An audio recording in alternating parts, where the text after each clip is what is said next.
Welcome to my YouTube channel എൻ്റെ വഴികൾ. ഏവർക്കും എൻ്റെ വഴികളിലേക്ക് സ്വാഗതം. ഇനിയും എൻ്റെ ചാനൽ സബ്സ്ക്രൈബ് ചെയ്യാത്തവർ സബ്സ്ക്രൈബ് ചെയ്യുക, എൻ്റെ വീഡിയോ ഇഷ്ടമായി ലൈക്ക് ചെയ്യുക, തുടർന്നും എൻ്റെ വീഡിയോകൾ ലഭിക്കുന്നതിന് വേണ്ടി ബെല്ലൈക്കൺ അമർത്തുക. കേരളത്തെ പോലെ സുന്ദരമായ ഒരു സ്റ്റേറ്റ് ഇന്ത്യയിൽ വേറെയില്ല എന്ന് വേണം പറയാൻ. അങ്ങിങ്ങായി വല്ല പൊട്ടലും ചുറ്റിലും ഒഴിച്ചാൽ കേരളം ശാന്തസുന്ദരമായി ഒഴുകുന്ന ഒരു നദിയാണ്. പണ്ട് മുതലേ മതപരമായ ഐക്യം നിലനിർത്തി പോന്നിരുന്ന ഇന്ത്യയിലെ ഒരു പ്രധാന സ്റ്റേറ്റ് കേരളമായിരുന്നു. പ്രധാനപ്പെട്ട 3 വ്യത്യസ്ത മതങ്ങൾ, അതിലെ വ്യത്യസ്ത ജനവിഭാഗങ്ങൾ, ജനസംഖ്യയിൽ വലിയ ഏറ്റക്കുറച്ചിലുകൾ ഉണ്ടായിട്ടും ആരുടെയും മേൽ ആധിപത്യം സ്ഥാപിക്കാൻ ശ്രമിക്കാതെ പരസ്പര സഹകരണത്തോടെയും സഹവർത്തിത്വത്തോടെയും സ്നേഹത്തോടെയും കഴിയുന്ന കേരളം മതസൗഹാർദ്ദത്തിന് ഇന്ത്യയിൽ പേരുകെട്ട സംസ്ഥാനമായിരുന്നു. എന്നാൽ എല്ലാ ജനവിഭാഗങ്ങൾക്കിടയിലും ആ കേരളത്തനിമയ്ക്ക് പേരുദോഷം വരുത്തുന്ന ചില പുഴുക്കുത്തുകളുണ്ട്. അവയെല്ലാം അതിജീവിച്ചുകൊണ്ട് തന്നെയാണ് കേരള ജനത പരസ്പരം തൊഴിൽ കൈവച്ചുകൊണ്ട് നടന്നു നീങ്ങി ഇതുവരെ എത്തിയത്. എന്നാൽ ഈ അടുത്ത കാലത്തായി വളർന്നു വരുന്ന ഇസ്ലാമോഫോബിയ അതിതീവ്ര ഹിന്ദു വിഭാഗങ്ങളിൽ മറ്റു മതങ്ങൾക്കെതിരെ ഹിന്ദുക്കളെ ഒന്നിപ്പിക്കുന്നതിന് വേണ്ടി കൂടുതൽ ശ്രമങ്ങൾ നടന്നു വരുന്നുണ്ട്. എന്തുതന്നെയായാലും നമ്മൾ നമ്മുടെ മതമൈത്രിയും സ്നേഹവും കാത്തുസൂക്ഷിച്ച് മുന്നോട്ട് പോകും എന്ന് തന്നെയാണ് എൻ്റെ വിശ്വാസം. എൻ്റെയൊക്കെ ചെറുപ്പത്തിൽ എൻ്റെ വീടിൻ്റെ ഒരു ചരുമുറിയും പുറത്തെ അടുക്കളയും താഴത്തെ പാടത്ത് താമസിക്കുന്ന ഒരു കുടുംബത്തിന് പലപ്പോഴായി ഒഴിഞ്ഞു കൊടുക്കുമായിരുന്നു. മഴക്കാലത്ത് വീട്ടിൽ വെള്ളം കയറി താമസിക്കാൻ കഴിയാതെ വരുമ്പോൾ അവർക്ക് അന്തി ഉറങ്ങാനും ഭക്ഷണം പാകം ചെയ്യാനുമുള്ള ഒരു സൗകര്യം, അവിടെ അവർ ഹിന്ദുവാണെന്നോ ക്രിസ്ത്യാനിയാണെന്നോ എന്നൊന്നും നോക്കിയിരുന്നില്ല.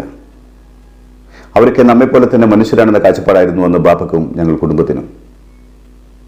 ഇന്നും പഴമയുടെ കഥ പറയാൻ അതിൽ കൂടുതൽ ആരുമില്ലെങ്കിലും ബാക്കിയുള്ളവർക്ക് ആ സ്നേഹവും ആത്മബന്ധവും നിലനിൽക്കുന്നുണ്ട്.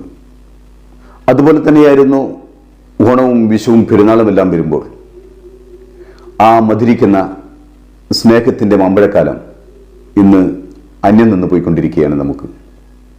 ഈ അടുത്ത കാലത്ത് ഫേസ്ബുക്കിൽ നിന്നും ഒരു ഹിന്ദു സഹോദരിയുടെ വിലാപത്തിൻ്റെ ഓഡിയോ ഞാൻ കേൾക്കാനിടയായി. ആ ഓഡിയോക്ക് ഒരു മുസ്ലിം സഹോദരൻ അയാൾ മനസ്സിലാക്കിയ രൂപത്തിലുള്ള മറുപടിയും നൽകുന്നുണ്ട്. നമുക്ക് ആ ഓഡിയോ ഒന്ന് കേട്ടു നോക്കാം. നമസ്തേ പ്രിയ സഹോദരരെ, ഏറെ കാലമായിട്ട് നമ്മൾക്ക് സാധിക്കുന്ന സ്ഥലങ്ങളിലൊക്കെ തന്നെ സംസാരിച്ചു വന്ന ഒരു വലിയ സത്യം ഇന്നിപ്പം ജനം TV അത് പുറത്തുവിട്ടിട്ടുണ്ട്. നമ്മളെ ഹിന്ദുക്കള് വളരെയധികം എണ്ണം കുറഞ്ഞു. മുസ്ലിംസ് ഏതാണ്ട് 51.26% ആയിട്ട് ഉയർന്നിട്ടുണ്ട്.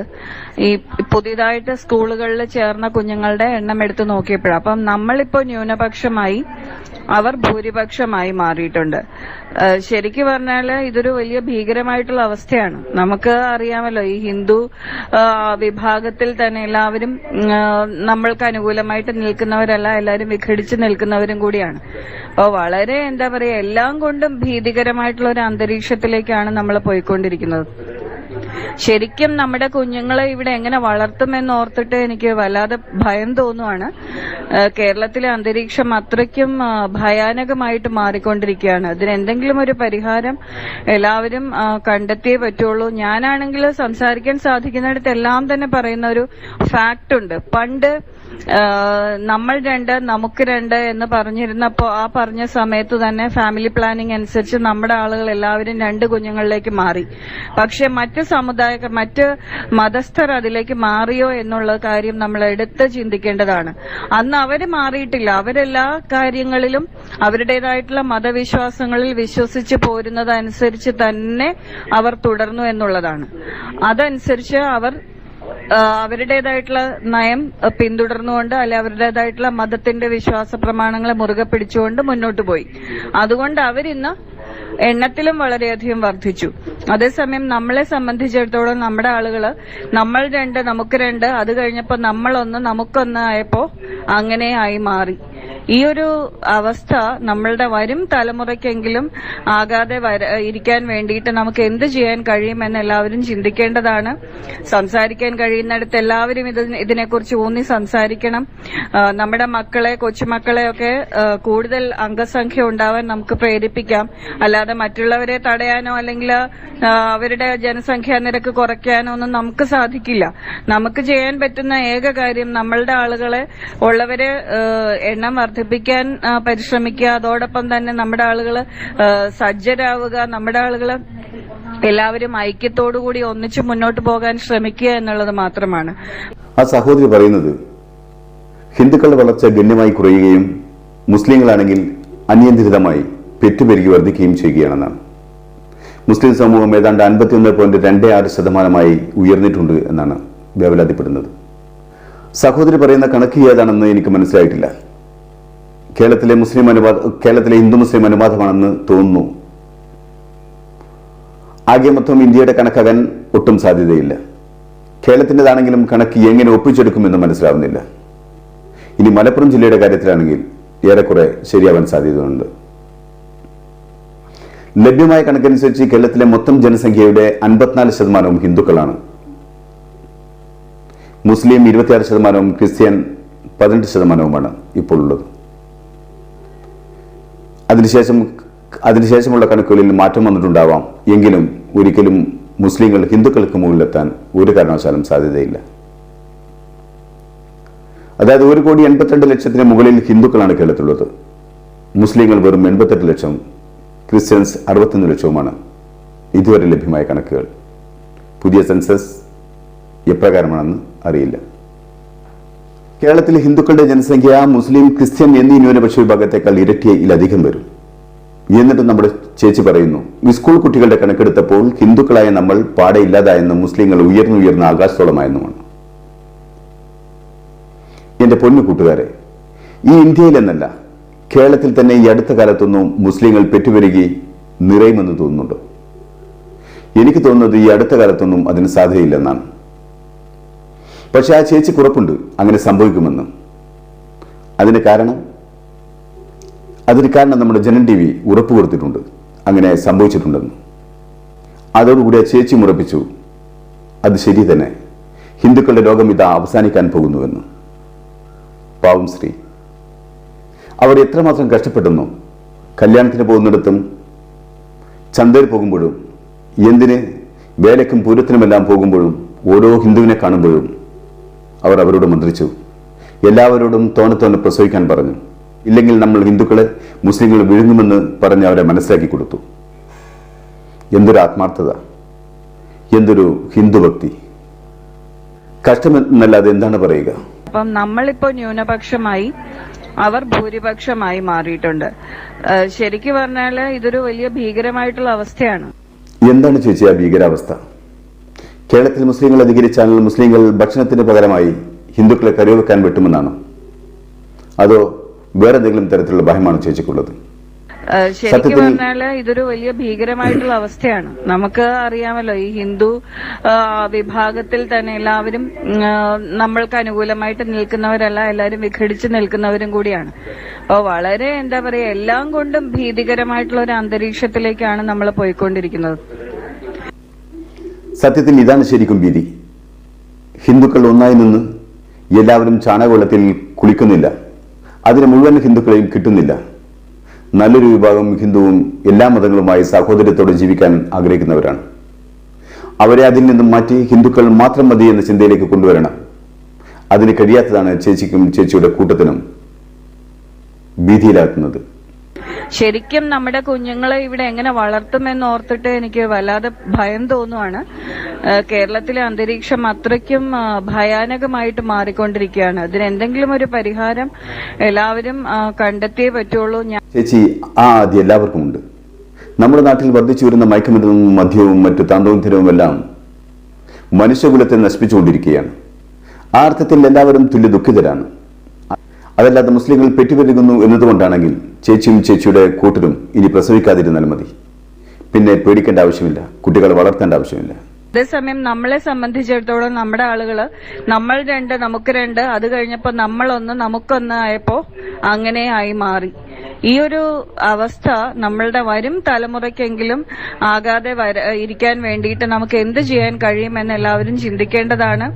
സംസാരിക്കാൻ കഴിയുന്നിടത്ത് എല്ലാവരും ഇതിനെക്കുറിച്ച് ഊന്നി സംസാരിക്കണം. നമ്മുടെ മക്കളെ, കൊച്ചുമക്കളെ ഒക്കെ കൂടുതൽ അംഗസംഖ്യ ഉണ്ടാവാൻ നമുക്ക് പ്രേരിപ്പിക്കാം. അല്ലാതെ മറ്റുള്ളവരെ തടയാനോ അല്ലെങ്കിൽ അവരുടെ ജനസംഖ്യാ നിരക്ക് കുറയ്ക്കാനോ ഒന്നും നമുക്ക് സാധിക്കില്ല. സത്യം ഇതാണ് യുക്തി, അത് മതി. നിങ്ങളുടെ കൂട്ടത്തിൽ നിന്ന് തന്നെ ആരോ മുമ്പ് പറഞ്ഞിട്ടുണ്ട്, മാപ്പിളമാർ പന്നികളെ പോലെ പെറ്റുകൂട്ടുകയാണെന്ന്.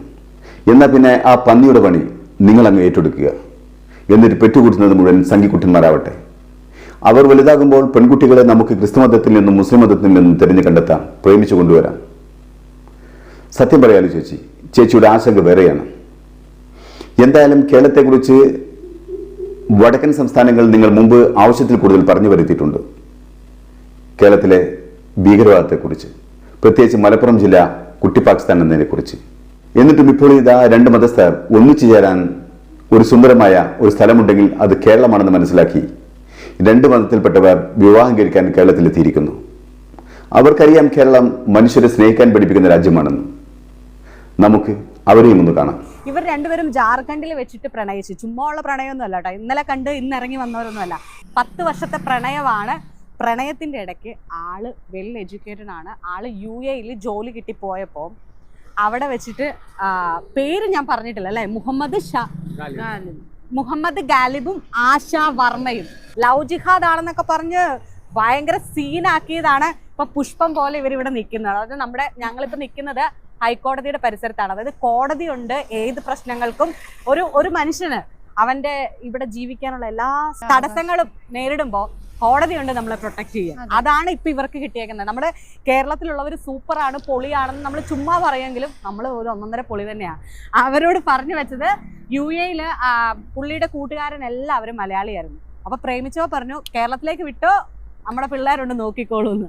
അങ്ങനെയാണ് ഗൈഡ് എടുത്തി അല്ലേ? അല്ല, അങ്ങനെ മാത്രമല്ല, ഗാലിബ് ഒരു കൂട്ടുകാരന്റെ വിവാഹത്തിന് പങ്കെടുക്കുന്നതിന് മുന്നോടിയായി ഒരു 15 ദിവസത്തോളം കേരളത്തിൽ താമസിച്ചു. ഓ, മുന്നേ കേരളത്തിൽ വന്നിട്ടുണ്ട്. അപ്പൊ ഇവരുടെ നാട്ടിലൊരു പ്രത്യേകത എന്ന് വെച്ചാ, ഇവരുടെ നാട്ടില് മുസ്ലിങ്ങളും ഹിന്ദുക്കളും അങ്ങോട്ടും ഇങ്ങോട്ടും ടച്ച് ചെയ്യില്ല. അവിടെ ഒരു അൺടച്ചബിലിറ്റി, അല്ലെങ്കിൽ അതായത് ഹിന്ദു അല്ലാത്ത ഒരു മതസ്ഥരെയും ഇവര് മുട്ടുകയോ അല്ലെങ്കിൽ അവര് കയറുന്ന ഹോട്ടലിൽ നിന്ന് ഭക്ഷണം കഴിക്കുകയോ വെള്ളം പോലും കുടിക്കാറില്ല. സോ ഇവിടെ ഗാലിബ് വന്നപ്പോഴത്തേക്ക് കൂട്ടുകാരന്റെ വിവാഹത്തിന് പങ്കെടുക്കാൻ വേണ്ടിട്ട് ഒരു 15 ദിവസം 2022 ഗാലിബ് ഇവിടെ ഉണ്ടായിരുന്നു. അന്നാണ് ഗാലിബിന് ഇത്ര ഒരു അത്ഭുതം തോന്നിയത്. കാര്യം ഇത്ര ആളുകൾ ഇത്ര മിങ്കിൾ ചെയ്യുന്നു, മുസ്ലിംസും ഹിന്ദുസും ക്രിസ്ത്യൻസും അങ്ങനെ ഒരു ഇതില്ല.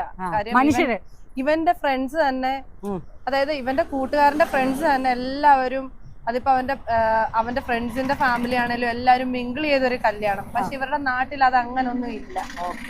അപ്പം ആ ഒരു സിറ്റുവേഷനിൽ അപ്പൊ ഇവിടെ വന്നിവന് ഇവരെല്ലാം കണ്ട് പരിചയപ്പെട്ടപ്പോ ഇവിടെ ഉള്ള ആളുകള് നല്ല സ്നേഹമുള്ള ആളുകളാണെന്നും ഇവിടെ നല്ല പ്രൊട്ടക്ഷൻ, അതായത് ഇവിടെ അങ്ങനെ ഹിന്ദു ക്രിസ്ത്യൻ മുസ്ലിം എന്നുള്ള ഒരു വേർതിരിവൊന്നും ആർക്കും ഇല്ലാന്ന് മനസ്സിലാക്കിയതിന് ശേഷം അവന് ആ ഒരു തീരുമാനം എടുത്തത്. അതിനവനെ അവന്റെ കൂട്ടുകാര് സഹായിച്ചു.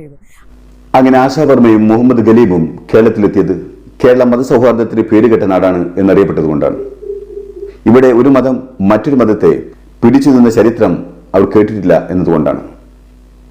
എന്തിന് 74% മുസ്ലിങ്ങളുള്ള മലപ്പുറം ജില്ലയിലെ ഒരു മുസ്ലിം പോലും മറ്റൊരു മതസ്ഥനെ പിടിച്ചു വിഴുങ്ങിയിട്ടില്ല ഇതുവരെ. പുറത്തുനിന്നും ഇവിടെ വന്ന് ജീവിക്കുന്നവരാരും അങ്ങനെ ഒരു അവസ്ഥ പറഞ്ഞു കേട്ടിട്ടില്ല. മലപ്പുറത്തുകാരുടെ സ്നേഹത്തിന്റെ മഹിമ പറയാനേ അവർക്കും കഴിഞ്ഞിട്ടുള്ളൂ. എന്നിട്ടും ചേച്ചിയുടെ കൂട്ടുകാരൻ പറയുന്നു ഇവിടെ ജീവിക്കാൻ കഴിയില്ല, ഇവിടെ മക്കളെ വളർത്താൻ കഴിയില്ലെന്ന്. സത്യത്തിൽ ചേച്ചിക്കും ചേച്ചിയുടെ കൂട്ടുകാർക്കും ഹിന്ദു അംഗസംഖ്യ കുറയുന്നതിലെ ഭയമല്ല, ഇവിടുത്തെ മുസ്ലിങ്ങൾക്കെതിരെ മുഴുവൻ ഹിന്ദുക്കളെയും ഒന്നിപ്പിക്കാൻ കഴിയാത്തതിലുള്ള സങ്കടമാണ്. ഒന്നിപ്പിക്കണമെന്നുള്ള തികഞ്ഞ വർഗീയ ബോധമാണ്. ചേച്ചിയും ചേച്ചിയുടെ സംഘമിത്രങ്ങളും അറിയാൻ പറയുകയാണ്. കേരളം ബീഹാറും ഉത്തർപ്രദേശും മറ്റു വടക്കൻ സംസ്ഥാനങ്ങളെയും പോലെ നിരക്ഷരരുടെ നാടല്ല. നമ്മൾ കണ്ടതല്ലേ കുംഭമേളയിൽ വന്ന സുന്ദരിയുടെയും സഹോദരന്റെയും വാക്കുകൾ. വിദ്യാഭ്യാസം എത്ര വരെ എന്ന് ചോദിച്ചപ്പോൾ അവർക്ക് അങ്ങനെ ഒരു സാധനം അറിയുക പോലുമില്ലായിരുന്നു. ആ കൂട്ടത്തിൽപ്പെട്ടവരല്ല കേരളക്കാർ. ആയിരുന്നെങ്കിൽ നിങ്ങൾ വരയ്ക്കുന്ന വരയിലൂടെ അവർ വരികയും കേരളം വടക്കൻ സംസ്ഥാനങ്ങളെ പോലെ ആവുകയുമായിരുന്നു. ചേച്ചിയെപ്പോലെയും ചേച്ചിയുടെ സംഘത്തെപ്പോലെയും ചിന്തിക്കുന്ന കുറേ എണ്ണം ഇവിടുത്തെ എല്ലാ മതങ്ങളിലുമുണ്ട്. അവരെ കൂടി സ്നേഹത്തിന്റെ ഭാഷയിൽ തിരികെ കൊണ്ടുവരാൻ നോക്കുകയല്ലേ ചേച്ചി വേണ്ടത്, അല്ലാതെ ജനങ്ങൾക്കിടയിൽ വിഷം കുരിയിടാൻ നോക്കുകയാണ് വേണ്ടത്. ഈ കേരളത്തെ നിങ്ങൾ എത്ര കലുഷിതമാക്കാൻ നോക്കിയാലും ഈ അടുത്ത കാലത്തൊന്നും കേരളം നിങ്ങളുടെ കൈപ്പിടിയിൽ ഒതുങ്ങുകയില്ല. അതിന് നിങ്ങൾ ആരെയൊക്കെ നേതൃസ്ഥാനത്തേക്ക് കൊണ്ടുവന്നാലും ശരി, ഏതൊക്കെ രാഷ്ട്രീയ പാർട്ടികൾ നിങ്ങൾക്ക് ഒത്താശ നൽകിയാലും ശരി, ജനങ്ങൾ അതിന് സമ്മതിക്കുകയില്ല.